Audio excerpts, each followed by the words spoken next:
तो martial master के पिछले एपिसोड में हमने देखा था कि लॉर्ड आंसू सांगुआंग सिनर के सामने एक सबूत पेश करते हुए बोलता है, हमारे लोगों को यहाँ पर मारने में डीमन क्लैन का हाथ है। और मेरे हिसाब से या तो heavens path organisation demon clan से बिलोंग करता है या फिर सुआन युआन एम्पायर के लोग डीमन क्लैन के साथ मिलकर काम कर रहे हैं।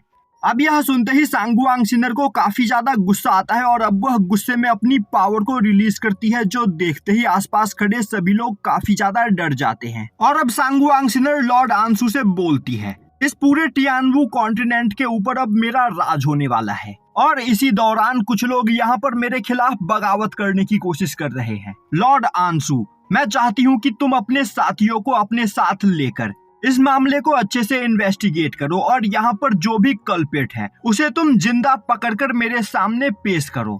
यह सुनते ही सभी लोग वहां से जाने लगते हैं। तभी सांगुआंग सिनर उस जगह पर खड़ी एक लेडी लैंगपो से रुकने के लिए बोलती है। और अब सभी लोगों के वहां से चले जाने के बाद सांगुआंग सिनर लैंगपो से बोलती है, लैंगपो, हमारे बाकी सभी सबऑर्डिनेट्स को यह नहीं पता है कि हमारा प्याओ म्याओ पैलेस यहाँ पर डीमन क्लैन के साथ मिलकर काम कर रहा है। तो मैं चाहती हूँ कि तुम इस सबूत को अच्छे से एग्जामिन करो और मुझे बताओ कि इसके अंदर क्या सच में डेमोनिक एनर्जी मौजूद है। यह सुनते ही लैंगपो उस जेड को स्कैन करते हुए बोलती है, प्रिंसेस, इस जेड के अंदर सच में डेमोनिक एनर्जी मौजूद है।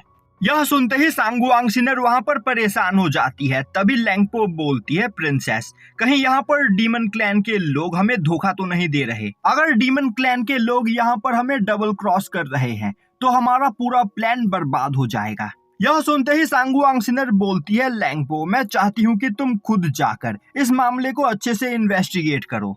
यह सुनते ही लैंगपो वहां से चली जाती है। अब लैंगपो के वहां से जाते ही उस जगह पर छिपा हुआ फेंग शाओयू बाहर निकल कर आता है और अब वह बोलता है, सांगुआंग सिनर, तो क्या अब तुम्हें मेरी बात पर यकीन हुआ? तुम्हारे साथियों को मारने वाला मेरे सुआन युआन एम्पायर के डिसाइपल्स नहीं है। यह सब कुछ डीमन क्लैन का किया धरा है। डीमन क्लैन के लोग हमें यहाँ पर आपस में ही लड़वाकर हमें डिस्ट्रॉय कर देना चाहते हैं। यह सुनते ही सांगुआंग सिनर वहां पर इनोसेंट होने का नाटक करते हुए बोलती है, फेंग शाओयू, मुझे स्टार्टिंग से ही तुम पर यकीन था। बस मैं यहाँ पर खुद देखना चाहती थी कि आखिर इन सब के पीछे है कौन। यह सुनते ही फेंग शाओयू बोलता है, अब इस जगह पर सब कुछ क्लियर हो चुका है, तो फिर क्यों ना तुम अपने लॉ इन्फोर्समेंट के डिसाइपल्स को मेरे सुआन युआन एम्पायर के लोगों के ऊपर अटैक करने से रोको। यह सुनते ही सांगुआंग सिनर फेंग शाओयू के पास आकर उससे फ्लर्ट करते हुए बोलती है, अब तीर कमान से निकल चुका है और अगर अब मैंने अपने डिसाइपल्स को यहाँ पर रोकने की कोशिश की तो यहाँ पर हमारे रिलेशन के बारे में सभी लोगों को पता चल सकता है। तो फिर क्यों ना तुम अगले कुछ दिनों तक अपने बेवकूफ डिसाइपल्स को यहाँ पर मरने दो, इससे तुम्हारा यहाँ पर ज्यादा नुकसान नहीं होगा और कुछ दिनों के बाद मैं लॉ इन्फोर्समेंट को यहाँ पर रुकने का ऑर्डर दे दूंगी। यह सुनते ही फेंग शाओयू गुस्से में बोलता है, क्या तुमने मुझे बेवकूफ समझा है? अगर लॉ इन्फोर्समेंट के लोग मेरे सुआन युआन एम्पायर के डिसाइपल्स को इस तरह मारते रहे तो मेरे सुआन युआन एम्पायर के डिसाइपल्स भी लॉ इन्फोर्समेंट के लोगों को मारना स्टार्ट कर देंगे, जिसके बाद इस वॉर को यहाँ पर कोई भी नहीं रोक सकता है। और तो और यहाँ पर तुम्हारे लिए मैं पहले ही एक बार पिटने का नाटक कर चुका हूँ। यह सुनते ही सांगुआंग सिनर का एक्सप्रेशन पूरी तरीके से बदल जाता है और अब वह बोलता है, फेंग शाओयू, कहीं तुम भूल तो नहीं गए हमारा यहाँ पर क्या सपना है? हम इस पूरे वर्ल्ड पर राज करना चाहते हैं और इस वर्ल्ड पर राज करने के लिए एक आध बार तुम्हें यहाँ पर पिटने का नाटक करना पड़े तो इसमें क्या बुरी बात है? और तो और जैसे ही हमारा प्लान यहाँ पर कामयाब हो जाएगा तुम इस पूरे वर्ल्ड के नए मास्टर बन जाओगे, तो एक बार इस बारे में सोचो। यह सुनते ही फेंग शाओयू गुस्से में बोलता है, बेवकूफों जैसी बातें करना बंद करो। अगर एक बार हमारे बीच वॉर की शुरुआत हो गई तो इसका फायदा यहाँ पर आकर कोई तीसरा पार्टी उठाएगा और तो और तुम यह जानती हो कि यह तीसरी पार्टी कोई और नहीं बल्कि डीमन क्लैन के लोग हैं, जो हमें यहाँ पर आपस में लड़वाकर पूरे टियानवू कॉन्टिनेंट के ऊपर कब्जा करना चाहते हैं। अब फेंग शाओयू को वहां पर गुस्से में देखकर सांगुआंग सिनर दोबारा से इनोसेंट होने का नाटक करते हुए बोलने लगती है, फेंग शाओयू, तुम मेरी बात नहीं समझ रहे हो। मुझे बस यहाँ पर कुछ दिनों का टाइम चाहिए। कुछ ही दिनों के अंदर यहाँ पर सच्चाई सभी लोगों के सामने आ जाएगी, जिसके बाद यह वॉर यहाँ पर अपने आप ही रुक जाएगा और बस तुम्हें यहाँ पर मुझ पर यकीन करने की जरूरत है। अब सांगुआंग सिनर का इनोसेंट चेहरा देखकर फेंग शाओयू उस जगह पर पिघल जाता है और अब वह बोलता है, सांगुआंग सिनर, मुझे तुम पर पूरा यकीन है। बस मैं यह चाहता हूं कि तुम जल्द से जल्द लॉ इन्फोर्समेंट के डिसाइपल्स को सुआन युआन अंपायर के ऊपर अटैक करने से रोको। यह बोलते हुए फेंग शाओयू वहां से चला जाता है। अब फेंग शाओयू के वहां से जाते ही डीमन क्लैन का एक मेंबर उस जगह पर आ पहुंचता है और अब वह जोर जोर से हंसने लगता है। वहीं वह हंसते हुए बोल रहा होता है, सुआन युआन अंपायर का एम्परर फेंग शाओयू सच में बहुत बड़ा बेवकूफ है, जो वह इतनी आसानी से तुम्हारे चार्म में फंस गया और उसने इतनी आसानी से तुम्हारे सभी बातों के ऊपर यकीन कर लिया। तभी सांगुआंग सिनर चिल्लाते हुए बोलती है, आखिर तुम्हारी हिम्मत कैसे हुई फेंग शाओयू के बारे में ऐसा बोलने की। यह बोलते हुए वह उस डीमन के ऊपर एक काफी पावरफुल अटैक करती है, पर वह डीमन काफी आसानी से सांगुआंग सिनर के अटैक्स को डॉज कर लेता है और अब वह सांगुआंग सिनर के ऊपर अटैक करने के लिए आगे बढ़ता है, जो देखते ही सांगुआंग सिनर एक बैरियर बनाते हुए उसके अटैक को ब्लॉक कर लेती है और अब वह उस डीमन के पीछे एक फॉर्मेशन बनाते हुए उसके ऊपर अटैक करती है, पर वह डीमन काफी तेजी से अपनी जगह से हटते हुए उस अटैक को डॉज कर लेता है। अब सांगुआंग सिनर लगातार कई सारे फॉर्मेशंस बनाते हुए उस डीमन के ऊपर अटैक करने लगती है, पर वह डीमन काफी आसानी से सांगुआंग सिनर के सभी अटैक्स को डॉज किए चला जा रहा होता है। तभी एक अटैक आकर उसके हाथ पर लगता है, जिससे उसके हाथ पर एक कट बन जाता है। अब इस वजह से उस डीमन का ध्यान भटक जाता है। इस मौके का फायदा उठाते हुए सांगुआंग सिनर उसे वहां पर इंजर्ड कर देती है और अब वह डीमन देखता है कि सांगुआंग सिनर ने उसे चारों ओर से अपने फॉर्मेशन से घेर रखा होता है, जो देखते ही वह परेशान हो जाता है और अब वह हंसते हुए बोलता है, माय लेडी, मैं बस यहाँ पर आपसे बात करने के लिए आया था, तो आप प्लीज यहाँ पर शांत हो जाइए। मैं आपको बताना चाहता हूँ कि आपके लॉ इन्फोर्समेंट के ऊपर जो भी अटैक हो रहे हैं, उस अटैक के पीछे मेरे डीमन क्लैन का कोई भी हाथ नहीं। और तो और मैंने अपने डीमन क्लैन के कई जीनियस लोगों को इस बारे में इन्वेस्टिगेट करने के लिए भेज दिया है, तो जल्द ही यहाँ पर सच्चाई आपके सामने आ जाएगी। इन्वेस्टिगेशन यहाँ पर सभी पार्टीज कर रही है और तुम बस यह आशा करो कि मेरे लॉ इन्फोर्समेंट के ऊपर हुए अटैक में तुम्हारे डीमन क्लैन का कोई भी हाथ ना हो, वरना तुम्हारे लिए काफी बड़ी प्रॉब्लम क्रिएट हो सकती है। यह बोलते हुए सांगुआंग सिनर वहां से चली जाती है। अब सांगुआंग सिनर के वहां से जाते ही वह डीमन बोलता है, बेवकूफ इंसान, पता नहीं खुद को क्या समझते हैं। हम डीमंस को बस यहाँ पर सही मौके का इंतजार है, जिसके बाद हम इंसानों को इनकी औकात दिखाएंगे। यह बोलते हुए वह डीमन भी वहां से चला जाता है। अब सीन शिफ्ट होता है और हमें दिखाया जाता है कि फेंग शाओयू वहां से थोड़ी दूरी पर खड़ा होकर यह सब कुछ देख रहा होता है और अब उसने सांगुआंग सिनर और उस डीमन क्लैन के मेंबर के बीच हो रही सभी बातों को सुन लिया होता है और अब वह बोलता है, सांगुआंग सिनर मुझे यहाँ पर धोखा दे रही है। वह इस जगह पर डीमन क्लैन के लोगों के साथ मिलकर मेरे सुआन युआन अंपायर को डिस्ट्रॉय करने की प्लानिंग कर रही है। मैंने सांगुआंग सिनर के ऊपर इतना यकीन किया, पर आज तक वह यहाँ पर बस मेरा फायदा उठा रही थी। और अब फेंग शाओयू अपने मैंशन में आते हुए वूसांग को अपने पास बुलाता है और उससे बोलता है, वूसांग, जल्द ही लॉ इन्फोर्समेंट के लोग हमारे सुआन युआन अंपायर के ऊपर अटैक करना स्टार्ट कर देंगे, तो मैं चाहता हूँ कि तुम अपने सबसे ज्यादा पावरफुल वॉरियर्स को अपने साथ लेकर लॉ इन्फोर्समेंट के लोगों का खात्मा करने के लिए तैयार रहो। हम पर अटैक करने वाला एक भी पर्सन यहाँ पर जिंदा नहीं बचना चाहिए। यह सुनते ही वूसांग काफी ज्यादा खुश होता है और बोलता है, मास्टर, मुझे आपके इसी ऑर्डर का इंतजार था। लॉ इन्फोर्समेंट के लोगों ने हमारे 5 से ज्यादा बेसिस को डिस्ट्रॉय कर दिया है और तो और वह बिना रुके लगातार हमारे सुआन युआन अंपायर के हेडक्वार्टर्स के ऊपर अटैक किए चले जा रहे हैं।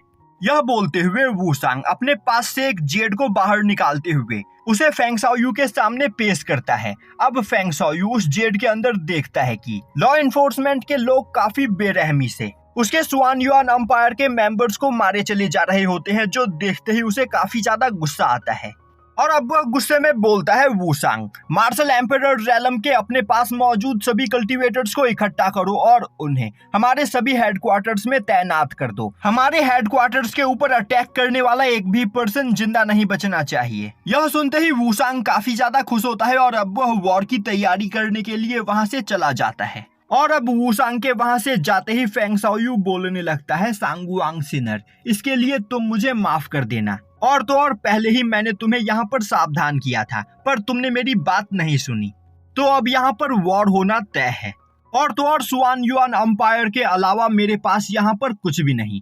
अगर मैं तुम्हें अपने स्वान युआन अंपायर को डिस्ट्रॉय करने देता हूँ तो इस जगह पर मेरा डिस्ट्रॉय होना तय है, तो अब मैं फाइट से पीछे नहीं हटूंगा। अब सीन शिफ्ट होता है और हमें दिखाया जाता है कि क्वीन चैन उड़ते हुए जी प्रीफेक्चर में आ पहुंचता है, जिस जगह पर एंशिएंट टाइम से ही जी फैमिली के लोग रहते आ रहे हैं। और अब क्वीन चैन जी प्रीफेक्चर को देखते हुए बोलने लगता है, मैंने कभी नहीं सोचा था कि जी फैमिली के लोग जो इस पूरी दुनिया से छिपकर रहा करते थे वह एक दिन खुद को इस दुनिया के सामने उजागर कर देंगे। और अब क्वीन चैन जी फैमिली के एंस्ट्रल ग्राउंड की ओर आगे बढ़ता है और अब वह देखता है कि उस एंस्ट्रल ग्राउंड को एक हाई लेवल फॉर्मेशन का यूज करते हुए सील किया गया होता है। साथ ही साथ एंस्ट्रल ग्राउंड के अंदर मार्शल गॉड रैलम के कई सारे कल्टीवेटर्स पहरा दे रहे होते हैं। यह देखते ही क्वीन चैन बोलने लगता है, अगर मेरी कल्टीवेशन यहाँ पर मार्शल गॉड रैलम की होती तो मैं इन सभी लोगों को फाइट में हराकर बिना किसी प्रॉब्लम के एंस्ट्रल ग्राउंड में एंटर कर सकता था,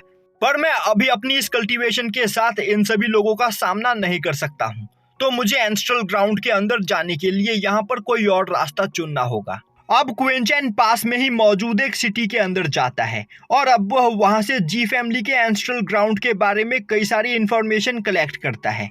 और अब क्वीन चैन को पता चलता है कि जी फैमिली जब से दुनिया के सामने आई है तभी से वह टियानवू कॉन्टिनेंट की तीसरी सबसे ज्यादा पावरफुल फोर्स बन चुकी है। और टियानवू कॉन्टिनेंट में 3 हेवेंस को बांटा गया है। पहले हेवन के ऊपर प्याओ म्याओ पैलेस राज करता है, दूसरे हेवन के ऊपर स्वान युआन अंपायर और तीसरे हेवन के ऊपर जी प्रीफेक्चर। और जी फैमिली के लोग लगातार यहाँ पर अपनी पावर को बढ़ाने में ध्यान दे रहे हैं, इसीलिए वह टाइम टू टाइम पावरफुल लोगों को अपने जी फैमिली के अंदर शामिल करते रहते हैं। और जी फैमिली के अंदर शामिल हुए टैलेंटेड लोगों को जी फैमिली के एंस्ट्रल ग्राउंड में जाने का मौका मिलता है। तो अगर मैं किसी तरह जी फैमिली को ज्वाइन करने का रास्ता ढूंढ लूं तो मैं बिना किसी प्रॉब्लम के जी फैमिली के एंस्ट्रल ग्राउंड में एंटर कर सकता हूं। तो बस मुझे यहाँ पर किसी तरह जी प्रीफेक्चर को ज्वाइन करना है। अब क्वीन चैन इस बारे में सोचते हुए आगे जा ही रहा होता है कि तभी उसके सामने काफी खतरनाक ऑरा ब्लास्ट होता है। और अब क्वीन चैन उस एनर्जी ब्लास्ट की एनर्जी को सेंस करता है तो उसे पता चलता है कि यह energy Dao fusion fruit tree की एनर्जी होती है। अब यह देखते ही क्वीन चैन काफी तेजी से अपने ट्रांसफॉर्मेशन टेक्निक का यूज करते हुए वहां पर अपने भेस को बदलता है और अब वह काफी तेजी से उस ओर जाने लगता है जिस ओर से वह एनर्जी रिलीज हो रही होती है। अब क्वीन चैन एक माउंटेन पीक पर पहुंचता है जहां पर ग्रेविटेशनल स्टेयर्स बनाए होते हैं और कई सारे लोग उस ग्रेविटेशनल स्टेयर्स को पार करके माउंटेन पीक पर जाने की कोशिश कर रहे होते हैं, जो देखते ही क्वीन चैन भी स्टेयर्स की ओर आगे बढ़ने लगता है।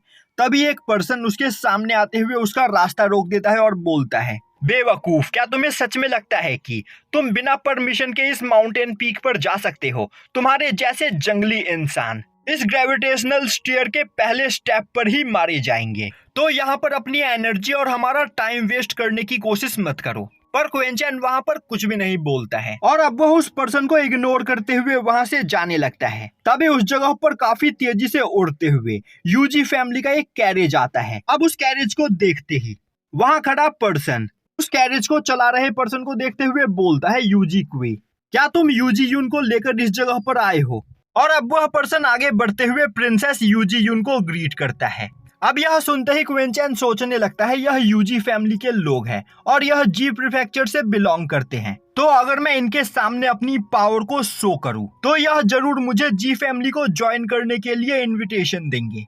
तभी जीक्वी अपने सामने खड़े पर्सन से बोलता है, बेवकूफ, आखिर तुम्हारी हिम्मत कैसे हुई प्रिंसेस जीयून का रास्ता रोकने की? हमारे सामने से हट जाओ वरना बहुत पछताओगे। तभी वह पर्सन आगे बढ़ते हुए बोलता है, जीक्वे, तुम अपनी औकात मत भूलो, मैं यहाँ पर प्रिंसेस जीयून को रिस्पेक्ट पे कर रहा हूँ और तुम बस जीयून फैमिली के एक ट्रैश हो, तो मेरे सामने अपनी जुबान संभाल कर बात करो। यह सुनते ही जीक्वी को काफी ज्यादा गुस्सा आता है और अब वह काफी तेजी से अटैक करते हुए अपने सामने मौजूद पर्सन को इंजर्ड कर देता है। तभी कैरेज के अंदर बैठी हुई जीयून बोलती है, हमारा टाइम वेस्ट करना बंद करो और जल्दी से माउंटेन पीक की ओर चलो। यह सुनते ही जीक्वी कैरेज को चलाते हुए माउंटेन पीक की ओर जाने लगता है। दूसरी ओर अपनी जगह से खड़ा क्वीन चैन यह सब कुछ देख रहा होता है और अब अपने सामने क्वीन चैन को खड़ा देखकर उस पर्सन को और भी ज्यादा गुस्सा आता है और अब वह बोलता है, आखिर तुम यहाँ पर देख क्या रहे हो? मेरा टाइम वेस्ट करना बंद करो और चुपचाप यहाँ से चले जाओ। तभी क्विंचैन बोलता है, मैं एक पागल कुत्ते को इस जगह पर पिटते हुए देख रहा था। यह बोलते हुए क्विंचैन स्टेयर्स की ओर जाने लगता है, जो देखते ही वह पर्सन क्विंचैन के ऊपर अटैक कर देता है, पर तभी क्विंचैन उसे एक थप्पड़ मारते हुए खुद से दूर फेंक देता है। अब उस पर्सन को और भी ज्यादा गुस्सा आता है और अब वो अपनी पूरी पावर का यूज करते हुए क्विंचैन के ऊपर अटैक करता है। तभी क्विंचैन उसे एक लात मारते हुए अनकॉन्शियस कर देता है और अब वह बोलता है, मुझे इन जैसे लोगों से सच में बहुत ही ज्यादा नफरत है। इनके अंदर खुद कोई पावर नहीं होती है और यह यहाँ पर दूसरों के दम पर उछलते रहते हैं। यह बोलते हुए क्विंचैन अब स्टेयर्स की ओर आगे बढ़ता है और यहीं पर अब क्विंचैन स्टेयर्स की ओर आगे बढ़ता है और यहीं पर यह एपिसोड खत्म हो जाता है।